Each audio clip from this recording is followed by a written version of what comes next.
Gustavo, el huracán María dejó a 1,5 millones de puertorriqueños sin electricidad. Estamos hablando de casi la mitad de la población. Y no solo eso, a la Autoridad de Energía Eléctrica de este país le tomó 328 días en restaurar la electricidad en toda la isla. Estamos hablando de casi un año sin luz. Está claro que el huracán María no solo arrasó nuestra red eléctrica. También, como mencionamos en el primer episodio de esta serie, el apagón de meses que le siguió nos cambió el chip. La próxima vez que ocurra un huracán, la próxima vez que ocurra un terremoto, que no se convierta en un desastre, que nuestra infraestructura aguante el desastre, que estemos nuevamente casi un año sin luz porque pasó un huracán. ¿Cómo nosotros nos preparamos? ¿Cómo salimos de este estado de vulnerabilidad? Esas reacciones que tuvimos tanto tú como yo y todas nuestras familias y vecinos crearon un ambiente que el gobierno y la Junta de Control Fiscal aprovecharon para ejecutar cambios que se discutían por lo bajo hace tiempo. Cambios como el de la Ley 120 de 2018. Con esa ley, nuestra red eléctrica quedó totalmente fragmentada.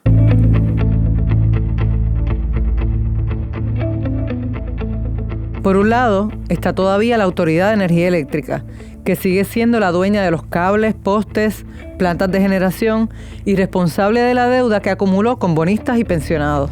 Por otro lado, está Luma. En el día a día, esa empresa privada es la que quita, pone y mantiene postes y cables. Todo eso que formalmente se llama la transmisión y distribución. Y es la que contesta cuando llamamos a servicio al cliente. Pero Luma no es la única corporación privada de la que ahora depende que nos llegue la luz. Hay una corporación que se llama New Fortress Energy, que es la dueña de Genera PR. Como su original nombre apunta, esta empresa opera las plantas que generan la energía que consumimos en el archipiélago. Pero Genera PR no opera todas las plantas del país. Ok, lo que viene ahora es complicado. Así que dame break para explicártelo, porque para eso estamos aquí, para llegar al meollo. Genera PR tiene la responsabilidad de mantener la generación de energía en el país, pero solo opera las plantas que operaba antes la autoridad, que son las que utilizan derivados del petróleo o gas para producir energía. De hecho, New Fortress, el dueño de Genera, le vende gas a estas plantas. Mientras tanto, en la costa sur de Puerto Rico, específicamente en Peñuelas, hay otra generadora, Ecoeléctrica, que quema gas. Ecoeléctrica es una empresa privada aparte de Genera PR. Y no me puedo olvidar de AES, que quema carbón en las costas de Guayama, pero recibió dinero del gobierno de Puerto Rico para cambiar su operación y administrar fincas solares. Esos son algunos de los actores privados, pero el cuento no se acaba ahí. La fragmentación del antiguo monopolio del sistema eléctrico también alteró la interacción del gobierno con el sistema. Con estos cambios, ahora hay 4 agencias gubernamentales con gran influencia sobre nuestra red eléctrica. Una es la Autoridad para las Alianzas Público-Privadas. Esa es la administradora de los contratos del gobierno con las empresas privadas que operan el sistema eléctrico. Otra, el Negociado de Energía, que tiene el deber de regular a casi todo el sector, el poder para decidir cómo se implementa la política pública energética en el país, y es la que establece las tarifas y cargos que vamos a pagar los ciudadanos. Las otras 2 que faltan hay que mencionarlas en conjunto, el Departamento de Vivienda Federal y la Agencia Federal para el Manejo de Emergencias, o FEMA. Entre las 2 canalizan algo más de $15,000 millones de fondos federales que de alguna manera deben llegar a la red y al sector de energía en Puerto Rico. Este escenario es complejo, pero como hemos aprendido en esta serie, no es algo nuevo. Como te conté en el segundo episodio, todo esto empezó en el siglo pasado con un sistema eléctrico privado y fragmentado. Fue con la creación de la Autoridad de Fuentes Fluviales que lo que estaba disperso se puso bajo una sola agencia pública que se encargó de ampliar la red con dinero que venía del gobierno federal. Así que podríamos decir que ya hemos bailado al ritmo de este son. Aunque eso sería sobresimplificar un reto que es mucho más que una bailadita. Y todavía más cuando nos fijamos en las circunstancias que nos distancian del Puerto Rico del siglo XX. Porque hay un contexto bien importante en todo esto que he obviado hasta ahora y que definitivamente cambia el panorama. ¿Te acuerdas de que en el episodio 2 hablé del gustito por el fiao que tenía la autoridad? En 1944, la autoridad tomó prestado $20 millones. El año siguiente emitió otra de $5 millones. 2 años después, otra de $50 millones. Ese gustito nos trajo la quiebra, en mayúscula. Y ahora tenemos que intentar esta transición con 2 actores adicionales, la Junta de Control Fiscal y la Corte de Quiebras de Estados Unidos. Desde hace casi 10 años, después de que nuestro gobierno se declaró en bancarrota, las decisiones de política pública aquí están a expensas de lo que quiera la Junta, compuesta por 7 personas a quienes los puertorriqueños no elegimos, y también de las decisiones de la jueza federal Laura Taylor Swain, que preside en el tribunal el caso de la quiebra de Puerto Rico. Comerciantes, pensionados, líderes comunitarios, trabajadores y clientes de la Autoridad de Energía Eléctrica, entre otros ciudadanos, expresaron ante la jueza Taylor Swain su más ferviente rechazo al plan del que, según dijeron, sumirá al país en la miseria. Cada deponente tuvo 10 minutos y, según el consenso, Taylor Swain se mantuvo relajada, observando y anotando. La quiebra de la Autoridad de Energía Eléctrica y el plan que ha propuesto la Junta para liquidar su deuda de $15,000 millones se discute en la sala de la jueza Swain. Allí se decidirá cuánto la autoridad le pagará a sus bonistas, cómo atenderá las pensiones y cuánto dinero quedará disponible para operar la red y la transición a fuentes renovables. Esas decisiones del tribunal y de la Junta tendrán un impacto directo sobre lo que realmente será posible y cuánto nos va a costar. Con todo y eso, es bien difícil que surja un momento más adecuado que el presente para activarse y participar. Ahora que Puerto Rico encara el siglo XXI con la oportunidad de reimaginar su relación con la luz.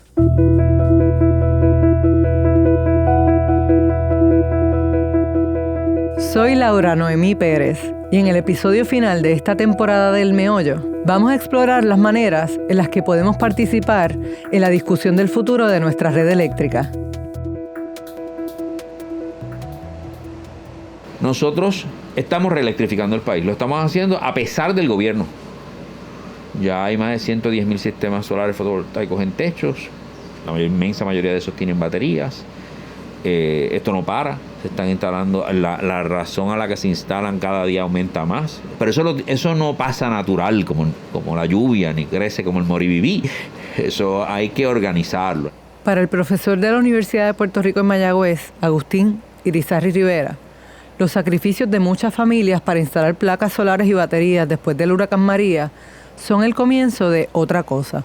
Una persona que comienza a preocuparse de cuánta electricidad usa, cómo la produce, que esto es mío, que esto me ayuda a aportar a mi comunidad. Es una persona diferente, es un ciudadano diferente. Poco a poco deja de ser un abonado, poco a poco deja de ser un cliente. Y eso es una transformación energética también. Eso cambia el marco por completo, ¿verdad? Ese cambio de marco va creando conversaciones como las que hemos tenido durante toda esta serie. No solo entre las personas que describe Agustín, que tienen su propio sistema de generación de energía. También entre los que quisieran tener algo igual, pero no pueden, como los vecinos de la Cooperativa de Vivienda San Francisco que visitamos en el 3er episodio. O la gente de la comunidad El Coquí en Salinas, que hicieron de tripas corazón para tener un sistema de placas en su centro comunal, porque los apagones son la orden del día, mientras viven al lado de una finca solar que no les da energía, pero que, aseguran, les ha traído inundaciones más severas. El cambio de mentalidad también ha provocado la fragmentación del sistema que te describí al principio de este episodio y la política pública imperfecta que se ha legislado en estos años para atajar los problemas de una red también imperfecta. En este presente caótico, en el que hay tantos intereses jalando para su lado, cuando sabemos que la soga siempre parte por lo más finito, hay ciertos espacios de participación ciudadana que podrían ser una esperanza para que esta transformación atienda las necesidades de los ciudadanos y no solo las de los intereses económicos. Aunque se trata de un aumento de menos de 1 centavo en el costo de kilovatio hora, es el cuarto en menos de un año. Fue el consorcio Luma Energy quien solicitó por cuarta ocasión dicho aumento al negociado de energía de Puerto Rico. El ente regulador independiente aprobó la solicitud, pero menor a lo estipulado originalmente, que fue de unos 2.49 centavos. Una de las agencias clave en el entramado actual y que mencioné más temprano, el negociado de energía, supervisa la discusión sobre 2 temas esenciales para todos: la revisión de la tarifa eléctrica y el plan integrado de recursos. El primero va a resultar en un reordenamiento de cuánto se paga y por qué conceptos. El segundo, con ese nombre tan críptico, es el documento que dicta cuáles van a ser las prioridades de inversión para que Puerto Rico pueda cumplir con la transición hacia fuentes de energía renovables. La ley de 2014 que crea el Plan Integrado de Recursos ordena que el negociado les dé participación a los ciudadanos en el diseño del sistema eléctrico que mejor les sirva. El Plan Integrado de Recursos es un plan que se revisa cada 3 años en el que se propone cuáles son los recursos de generación, transmisión y un poco de distribución que se van a utilizar para proveer el servicio que está proyectado en un horizonte de 20 años y tiene un plan de acción de 5 años. Esa es la abogada Lilian Mateo Santos, una de 5 comisionados del negociado de energía. La visité una tarde en el negociado, que por cierto es vecino de la Junta de Control Fiscal en un edificio de la Milla de Oro en Atorrey. Esa tarde, en un salón de conferencias, hablé con ella sobre todo lo que había aprendido en mis conversaciones con las demás personas que has escuchado en esta serie. Y descubrí que Lilian comparte el optimismo que ya me había transmitido Agustín, de que las conversaciones cada vez más habituales sobre las energías renovables están transformando positivamente la manera en que nos vemos quienes consumimos la luz. Las energías renovables, estamos escuchando de ellas hace más de 20 años. No nos habíamos montado en ese tren y yo creo que el tiempo nos demostró irremediablemente que tenemos que hacer el catch-up. Tenemos que tratar de recuperar el tiempo perdido y montarnos en esa transición. Yo estoy confiada y esperanzada de que a medida que continúe pasando el tiempo, el consumidor puertorriqueño vaya adquiriendo mayor conocimiento y se empodere más de lo que es su conducta como consumidor y su consumo de energía y cómo planificarlo, porque van a haber más herramientas disponibles en el futuro que los van a ayudar a empoderarse y a tomar más control. Pero como nos advirtió el exministro uruguayo Ramón Méndez Galain en el episodio pasado, pensar que la solución es estrictamente individual es una gran trampa. Tanto los problemas de la red eléctrica como sus soluciones son asuntos colectivos, hasta para quienes ya tienen sus placas y baterías. No se puede perder de vista que la mayor parte de todos esos techos que se están instalando están diseñados con una capacidad que todavía no suple las necesidades completas de ese hogar. Por la noche, esas casas, la batería es la red. Y yo tengo que buscar en dónde producir energía para yo suplir eso por la noche, porque esas personas no están descargando su batería. Si el sistema tiene una batería, no la descargan por la noche. Entonces, los sistemas renovables realmente lo que están haciendo es reduciendo la cantidad de energía que yo tengo que generar, pero todavía por la noche. Todavía yo tengo que buscar de dónde yo saco esa energía para por la noche. El sol es gratis y nosotros tenemos mucho sol, pero para convertir la energía solar a energía eléctrica hay que tener equipos y tecnología que tienen un valor. El dejar fuera los combustibles fósiles nos va a ayudar a reducir los costos que tenemos para producir el kilovatio hora que consumimos, pero no va a ser gratis. Vamos a tener precios estables, van a ser menores que los de los combustibles, pero ciertamente hay que invertir en la red para que podamos ser prosumidores y hay que invertir en sistemas para que produzcan esa energía. Lo que apunta Lilian aquí es uno de los balances más delicados que requiere la transición hacia un país con 100% de energía renovable. Por un lado, el que instala un sistema de generación en su techo lo hace con la expectativa de independizarse de la red eléctrica. Por el otro, hay sectores completos de la población que siguen atados a la red sin opción. La clave está en que mientras menos personas haya en la red, más tendrán que pagar por la energía cada una de ellas. Por el contrario, mientras más personas haya, menor sería el gasto. Esta realidad me trae a otro de los puntos en los que coinciden las personas con las que hablé. Y es que la independencia energética no se puede lograr por separado. No se puede ver cada casa como una isla energética. Como nos dijo el exministro de Energía de Uruguay, Eso no es.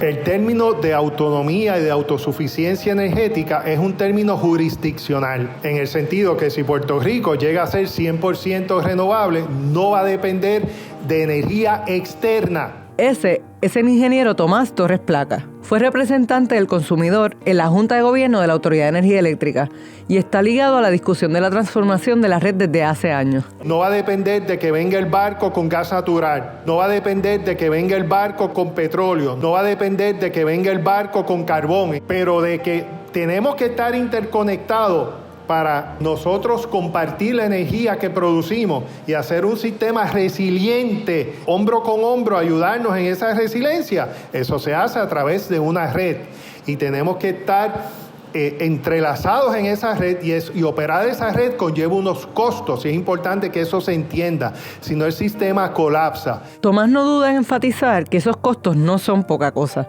y resume lo que él estima que es la clave para que logremos la autosuficiencia energética. Como siempre hemos dicho, que todo el mundo pague un poquito. Eso de distribuir los costos entre todos los usuarios fue lo que esencialmente permitió que se electrificara la isla en el siglo pasado. Agustín me lo recordó así. Cuando éramos más pobres, tomamos la decisión de llevarle la electricidad al último jíbaro de la loma, aunque no la pudiera pagar. ¿Y cómo lo hicimos? Una cosa bien interesante que hicimos fue decir, la electricidad tiene un precio único. En la ciudad, que es más barato llevarla al lado de la planta, que es mayor de tal, la vamos a cobrar al mismo precio que al de la loma. Porque ahora y estás transfiriendo dinero desde la ciudad a la loma. Pues es una decisión de política pública. Pues esas cosas también se hacen con la otra tecnología, porque esa no es una decisión tecnológica, es una decisión de política pública. Cuando éramos más pobres lo hicimos. ¿Por qué no lo podemos hacer ahora? Seguro que lo podemos hacer ahora, pero tenemos que planteárnoslo y tenemos que hacer los números para hacerlo. Lilian, la comisionada del negociado, tiene un ejemplo reciente y puntual sobre por qué sigue siendo mejor cobrarle poco a más gente en lugar de mucho a poca gente. Cuando María, en Vieques y Culebra, se pusieron en operación unos generadores que el gobierno federal proveyó el combustible. Se generó la energía y se envió a través de las líneas de transmisión y distribución, las que sean que hay en las islas, a los consumidores. Hubo una percepción incorrecta de que porque los federales habían provisto el combustible, los consumidores no tenían que pagar esa energía. Pagaron la energía todos los consumidores, los de Moca, los de Mayagüez, los de Culebra, todo el mundo pagó energía en la medida en que la recibió. Se les restó el valor del combustible que los federales proveyeron, pero se pagó el servicio recibido. Hubo gente en las dos islas municipios que expresaron que eso era injusto, que debía ser un costo para los de Culebra y un costo para los de la Isla Grande. Ahora, vamos a tratar de contrastarlo con el hecho de que si los federales no hubieran puesto el combustible de Vieques y Culebra y yo le hubiera tenido que cobrar a Vieques y a Culebra el combustible que costaba proveerle energía a ellos, a ese grupo de consumidores nada más, el impacto hubiera sido catastrófico, porque cuando no lo socializo, depende de la cantidad de población que yo tenga en un área. Por eso es que en su mayoría, en casi todas las jurisdicciones, se socializan los costos para poder establecer una dispersión de los costos mayor. Esa discusión tiene varias vertientes, pero en este momento existen ciertas áreas donde podemos y debemos involucrarnos. Una de estas es la evaluación que está haciendo el negociado de energía sobre la tarifa y la medición neta. De seguro has escuchado ese término antes, pero por si no, déjame explicarlo rápido. La medición neta es el programa mediante el que quienes producen energía en sus techos venden a la autoridad la electricidad que les sobra. Actualmente, la tasa de cambio de ese programa es kilovatio hora a kilovatio hora. O sea que a estos abonados la autoridad les da un crédito de 1 kilovatio por cada kilovatio que ellos le dan a la red. Ese intercambio hasta ahora se ha usado para incentivar que la gente adquiera estos sistemas solares. Pero con la proliferación de esos sistemas en los techos, estamos llegando al punto en que habrá mucha gente recibiendo créditos por energía producida y no tantas personas pagando para mantener funcionando la red que necesitamos todos. Un mecanismo que se ha propuesto para garantizar cierta equidad es vender la energía por bloques de consumo. El primero debería ser lo suficientemente grande para asegurar el consumo normal a un precio accesible. Y de ahí en adelante, bloques que se hacen más caros según aumenta el consumo. Agustín, el profesor del colegio, me lo explicó con un referente histórico que sinceramente no me esperaba. Los romanos tenían un acuerdo social interesantísimo. Los romanos le exigían incluso a sus emperadores, que eran, ¿verdad?, la autoridad absoluta e indisputable, que cada ciudadano romano tenía que tener acceso a una cantidad de agua todos los días. Nosotros deberíamos todos tener acceso a una cantidad de energía todos los días. Tenemos que hacer un proyecto colectivo, un contrato social, que nos permita definir cuál es esa energía básica, ese bloque básico y a qué precio es accesible para que todo el mundo lo tenga. Yo le llamaría ese bloque de energía de dignidad. De ahí para arriba podemos hablar de otras reparticiones. Una vez uno se atreve a pensar distinto, se asoman muchas ideas. Por ejemplo, los bloques también pueden tener un precio distinto dependiendo de en qué momento del día se consume la energía. También podrían ser bloques prepagados, como se compraban antes los minutos para hablar por celular. Son todas alternativas que ya se usan en otros países. De hecho, Ramón, desde Uruguay, nos mencionó algunas. Pero hay que estar dispuestos a imaginar futuros distintos. Y dice Lilian que también de participar de los procesos de decisión. Mi esperanza a nivel personal es que el consumidor se vuelva más vocal. Yo creo que ese es uno de las áreas donde el consumidor puertorriqueño necesita convertirse un poquito más en alguien más activo. Y es tan fácil como sentarse y escribir algo y enviarlo. No todo el mundo le gusta expresarse en público o tiene la facilidad, pero mucha gente son capaces de enviar un correo electrónico con aquello que entienden que debería ser escuchado, y yo estoy a favor de, no solo a favor de eso, sino que hemos continuamente tratado de ampliar todas las formas en las que nos estamos comunicando, y siempre hay espacio para mejorar, pero se están haciendo más cosas que las que inicialmente se están haciendo aquí en el negociado para propulsar eso. El espacio para mejorar que mencionó la comisionada es real. Nosotros como ciudadanos debemos participar más, pero el negociado tiene que facilitar la comprensión de los temas que maneja. De nuevo, Agustín en Mayagüez. Los procesos del negociado de energía son muy jurídicos, ¿verdad? Ellos actúan como un tribunal. Entonces ellos tienen que reconocer que tú eres parte con interés y tienen que tener unas cualificaciones. Hacen también unas vistas abiertas, pero casi todas esas vistas abiertas se reducen a que, qué sé yo, viene Luma con una presentación, habla Luma en inglés. Yo no he visto negociado contratando gente que sean peritos, no en las tuercas y la electricidad, peritos en hablar con comunidades, peritos sociólogos, psicólogos, gente que haga la labor social de ir a una comunidad, conversar con una comunidad y llevarle las preocupaciones a la comunidad al negociado de energía. Eso no existe en el negociado de energía, eso no existe en ninguna parte del gobierno de Puerto Rico. Eso no lo hace la Autoridad Eléctrica, no lo hace Luma. Nosotros deberíamos seguir organizándonos para exigir que esos espacios existan. Y esa organización a la que apunta Agustín también debe tener en cuenta que los espacios que sí existen tienen limitaciones. Por ejemplo, la capacidad que tenemos de influir en la planificación de la red a través del Plan Integrado de Recursos está limitada por decisiones que ya se tomaron, como las asignaciones presupuestarias que ya están comprometidas, los contratos como los de Genera y Luma, y la ubicación de plantas de energía renovable o fincas solares. Como ciudadanos, tenemos que presionar para que el gobierno tome en cuenta nuestras propuestas en todas las etapas del rediseño de la red. Comunidades como el Coquí en Salinas, que ya están afectadas por decisiones como la ubicación de fincas solares o la generación con carbón de la planta de AES, están haciendo eso mientras también reclaman un esfuerzo mayor para que estos temas se discutan de manera más accesible. Maritza Figueroa, una de las líderes comunitarias del Coquí, me lo dijo así cuando nos conectamos. Cuando tú vienes a hablar con la comunidad, si eso es un ingeniero que sabe, pues el ingeniero que venga a explicárnoslo. Manda.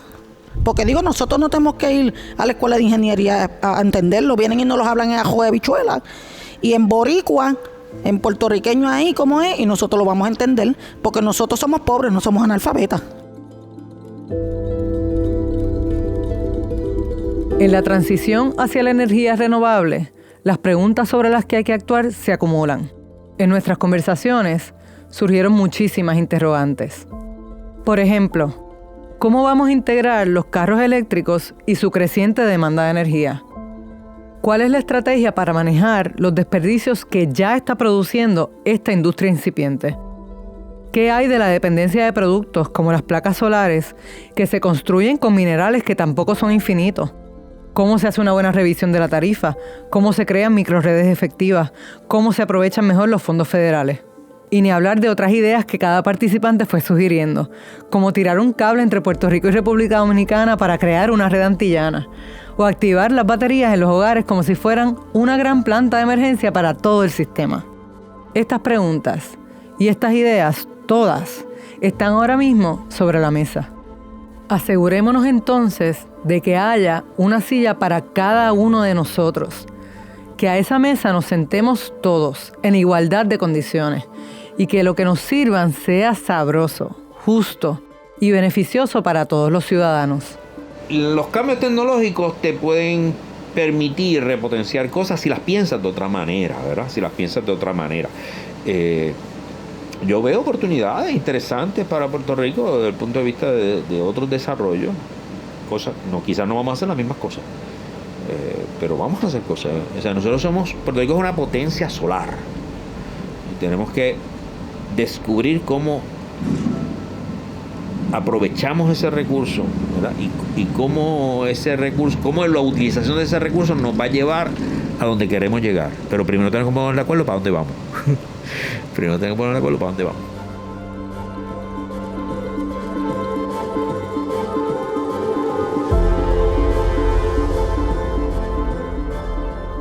Gracias por acompañarme hasta este final de la primera temporada del Meollo.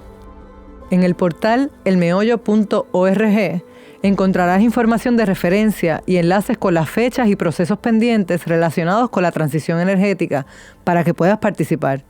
Si el podcast te ayudó a entender mejor este meollo eléctrico, te invito a que lo compartas con tu gente. Este episodio lo escribió Oscar J. Serrano. Fue editado por Ezequiel Rodríguez Andino y por mí, Laura Noemí Pérez. El diseño de sonido y la producción son de Ezequiel Rodríguez Andino. El diseño de marca y el arte gráfico que acompaña a los episodios son de Alberto de la Cruz. Esta primera temporada del Meollo fue posible gracias a la subvención de la Fundación Puertorriqueña de las Humanidades, el National Endowment for the Humanities y el Environmental Defense Fund. Contamos con la asesoría de Agustín Irizarry Rivera y Carlos A. Muñiz Osorio. Agradecimientos especiales para José Ibáñez de Monopolio Records, Sonia Canetti Mirabal y Dalila Rodríguez Saavedra de Humanidades Puerto Rico, Dan Whittle y Braulio Quintero del Environmental Defense Fund, María Colón Cruz y los estudiantes de comunicación de la Universidad del Sagrado Corazón y a Espacios Abiertos. Visita el portal elmeollo.org para consultar materiales relacionados con este episodio y obtener más información sobre la energía en Puerto Rico. Y pendiente, porque seguiremos desenredando otros temas que nos afectan.